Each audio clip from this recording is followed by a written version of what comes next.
തൃശൂരിൽ തലവേദനയ്ക്ക് കുത്തിവെപ്പെടുത്ത 2ാം ക്ലാസ്സുകാരന്റെ കാലിന്റെ ചലനശേഷി നഷ്ടപ്പെട്ട സംഭവത്തിൽ നടപടി ആവശ്യപ്പെട്ട കുടുംബം ഇഞ്ചക്ഷൻ എടുത്ത നഴ്സിനും ഡോക്ടർക്കുമെതിരെ കർശന നടപടിയെടുക്കണം. നഴ്സിന്റെ ഭാഗത്തു നിന്നുണ്ടായ പിഴവാണ് ചലനശേഷി നഷ്ടപ്പെടാൻ കാരണമെന്നും കുടുംബം ആരോപിച്ചു.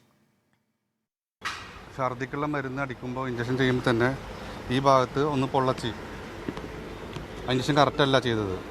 ഫസ്റ്റ് തന്നെ അവിടെ പൊള്ളച്ച് വന്നപ്പോൾ വൈഫ് പറഞ്ഞു അങ്ങനെ പൊള്ളക്കുന്നെന്ന് പറഞ്ഞു. അപ്പോൾ അവരത് ഊരി ഇപ്പുറത്തെ കയ്യിലത് കറക്റ്റായി ചെയ്തു. പിന്നത്തെ അടുത്ത് അവർ ചെയ്യുന്നത് ബട്ടക്സിനാണ്, തലവേദനയ്ക്ക് വേദനയുടെ മരുന്ന്. അപ്പോൾ മോനൊന്ന് പറഞ്ഞിങ്ങനെ ഒന്ന് വെയിറ്റ് ചെയ്യുമെന്ന് പറഞ്ഞ് പതുക്കെ ചെയ്യണമെന്ന് പറഞ്ഞപ്പോൾ ആ മെയിൽ നേഴ്സിന് ദേഷ്യം വരും. അവിടെ സിറിഞ്ച് ഇട്ടിട്ട് പോയി പറ്റില്ല എന്നിട്ട് പോവുക ചെയ്തത്. അവിടെ നിന്ന് ഇറങ്ങിയപ്പോൾ തന്നെ അവനക്ക് നടക്കാൻ പറ്റാത്തൊരവസ്ഥയായിരുന്നു. വിവരങ്ങളുമായി തൃശ്ശൂരിൽ നിന്ന് സൂരജ് സജി ചേരുകയാണ്. സൂരജ്, തലവേദനയായി എത്തുന്ന 7 വയസ്സുകാരൻ സാധാരണ ഒരു ടെസ്റ്റ് ഡോസ് ഒക്കെ കൊടുക്കാറുണ്ട്. അപ്പോൾ ഈ ടെസ്റ്റ് ഡോസ് ആണ് ആദ്യം കൊടുത്തതെന്ന് മനസ്സിലാക്കുന്നു. അതിനുശേഷം തന്നെ അവിടെ ഒരു ചെറിയ വാക്കുതർക്കം പോലെ ഉണ്ടാകുന്നു. നഴ്സ് ദേഷ്യപ്പെട്ടു പോകുന്നു. കുഞ്ഞിന് എന്തായാലും കാലിൻ്റെ ചലനശേഷി നഷ്ടപ്പെട്ടുവെന്നാണ് മനസ്സിലാക്കുന്നത്. ഇത് വീണ്ടെടുക്കാൻ ചികിത്സ നൽകിയാൽ സാധിക്കുമോ? എന്താണ് ഇപ്പോഴത്തെ കുടുംബത്തിൻ്റെ ആവശ്യം? മറ്റു വിവരങ്ങൾ?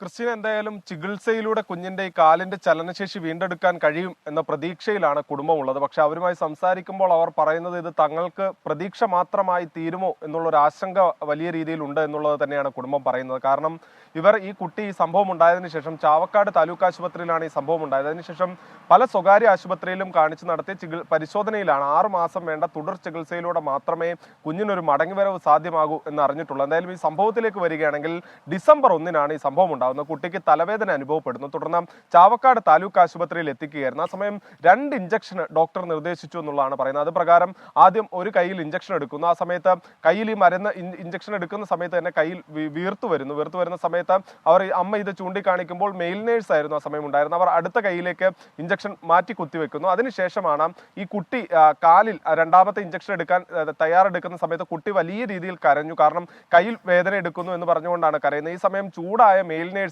ഈ സിറിഞ്ച് ഉൾപ്പെടെ അവിടെ ഇട്ടുകൊണ്ട് അദ്ദേഹം ദേഷ്യപ്പെട്ട് ഇറങ്ങിപ്പോയി എന്നുള്ളതാണ് പറയുന്നത്. പിന്നീട് അമ്മ അനുനയിപ്പിച്ച് ഈ കുഞ്ഞിന്റെ ബട്ടക്സിൽ ഇഞ്ചക്ഷൻ എടുക്കുന്നു. പക്ഷേ ഈ ഇഞ്ചക്ഷൻ എടുക്കുന്ന സമയത്ത് ഇവർ ബലം പ്രയോഗിച്ചുകൊണ്ട് ആ സമയത്ത് ആഞ്ഞു കുത്തി എന്നുള്ള പരാതിയാണ് കുടുംബം മുന്നോട്ട് വെക്കുന്നത്. അങ്ങനെയാണ് ഈ കാലിന്റെ ഒരു ഞരമ്പിന്റെ ശേഷി നഷ്ടപ്പെടുത്തുന്ന തരത്തിലേക്ക് കാര്യങ്ങൾ പോയത് എന്നുള്ളതാണ് പറയുന്നത്. വലിയ രീതിയിൽ വേദന അനുഭവപ്പെട്ടതിനെ തുടർന്ന് ആ സമയം ഡ്യൂട്ടിയിലുണ്ടായിരുന്ന ഡോക്ടറോട് ഉൾപ്പെടെ കാര്യങ്ങൾ ധരിപ്പിച്ചു. പക്ഷേ ഡോക്ടർ പറഞ്ഞത് ഇത് ചില സന്ദർഭങ്ങളിൽ ഉണ്ടാകാറുണ്ട്, അത് മാറിക്കൊള്ളും എന്ന് പറഞ്ഞ് ഇവിടെ നിന്ന് ഇവരെ മടക്കി അയക്കുകയായിരുന്നു. പക്ഷേ ഈ വേദന മാറാത്തതിനെ തുടർന്നും ഈ ചലനശേഷി നഷ്ടപ്പെട്ടതിനെ തുടർന്നും ഇവർ കോഴിക്കോട്ടെ സ്വകാര്യ ആശുപത്രിയിൽ ഉൾപ്പെടെ ചികിത്സ തേടുകയായിരുന്നു. ആ ചികിത്സയിലാണ് കാലിലെ ഈ ചലനശേഷി നഷ്ടപ്പെടുന്ന ഒരു സാഹചര്യം ഉണ്ട് എന്ന് കണ്ടെത്തിയത്. അത് ഈ ഞരമ്പിന്റെ ശേഷി നഷ്ടപ്പെട്ടതിനെ തുടർന്നാണ് ഈ ചലനശേഷി നഷ്ടപ്പെടുന്നതിലേക്ക് പോയത് എന്നുള്ളതാണ് കുടുംബം പറയുന്നത്. എന്തായാലും ഇവർ ഇപ്പോൾ ഈ സ്വകാര്യ ആശുപത്രി, അതായത് കോഴിക്കോട്ടെ സ്വകാര്യ ആശുപത്രിയിലും അതുപോലെ തന്നെ തൃശ്ശൂരിലെ തന്നെ എലൈറ്റ് ആശുപത്രിയും എല്ലാം കേന്ദ്രീകരിച്ചുകൊണ്ട് ഈ കുഞ്ഞിന്റെ തുടർ ചികിത്സയുമായി പോവുകയാണ്. അതോടൊപ്പം തന്നെ ഇവർ ഈ സംഭവവുമായി ബന്ധപ്പെട്ടുകൊണ്ട് പോലീസിൽ പരാതി നൽകിയ പരാതിയിൽ